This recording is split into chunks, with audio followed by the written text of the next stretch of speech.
Namaskar. Welcome to Namashri Wellness.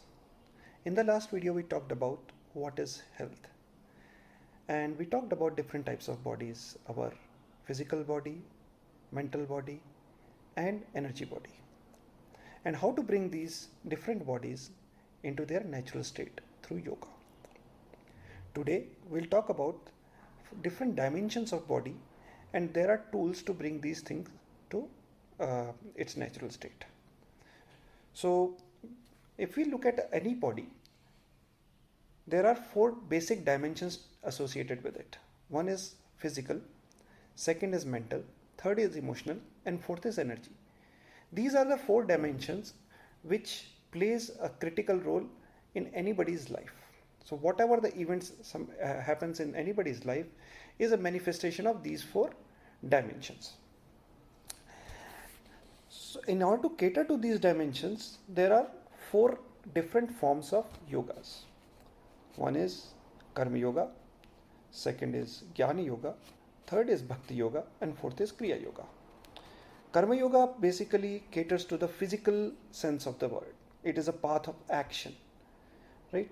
So let me give you an example around a lot of freedom fighters who fought for India. They are all Karma Yogis, like Subhash Chandra Bose, Bhagat Singh, the warrior, Shivaji, Arjun, Veer Savarkar. These are all Karma Yogis, path of action.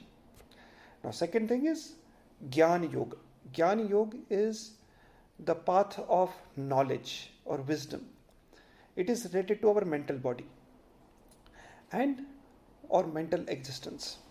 So, the different saints or researchers like Ramanujam, Brahmagupta, Aryabhatta, Charak, these are the people who pursued the path of knowledge and excelled in Jnana Yoga. Third is Bhakti Yoga. Bhakti Yoga is path of devotion, which is derived from our emotional quotient.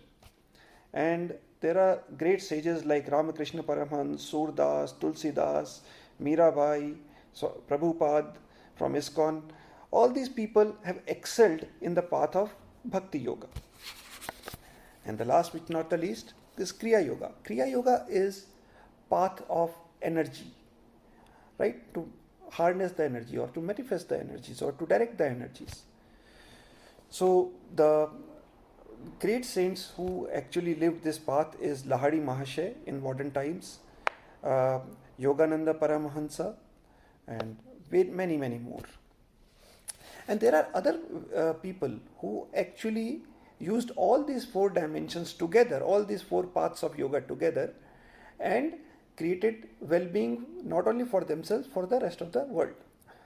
Great examples like Pandit Sriram Sharma Acharya, who is the founder of Shanti Kunj Haridwar, right? Shri Ravi Shankar, Sadguru Jaggi Vasudev, Vivekananda, Samartha Guru Ramdas, and many more, right?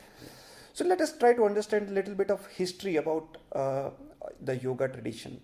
Basically, it is believed that there are two types of traditions. One is Shaiva tradition and Vaishnava tradition, or you can say that one is Vedic tradition and one is Nath tradition. In the Vedic tradition, it is believed that initially the yoga was taught by Vivaswan to Ikshvaku, and then Ikshvaku to Manu, and then it percolates down to the various people in the world.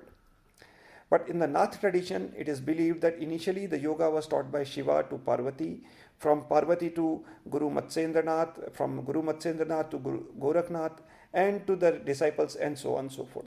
So basically, there are two major traditions of yoga exist here in this land.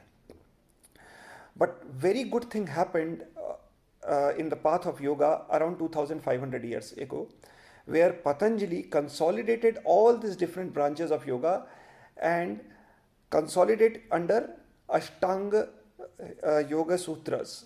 And he created the list of sutras or formulas. If we follow those formulas, we'll be able to excel into those yoga practices.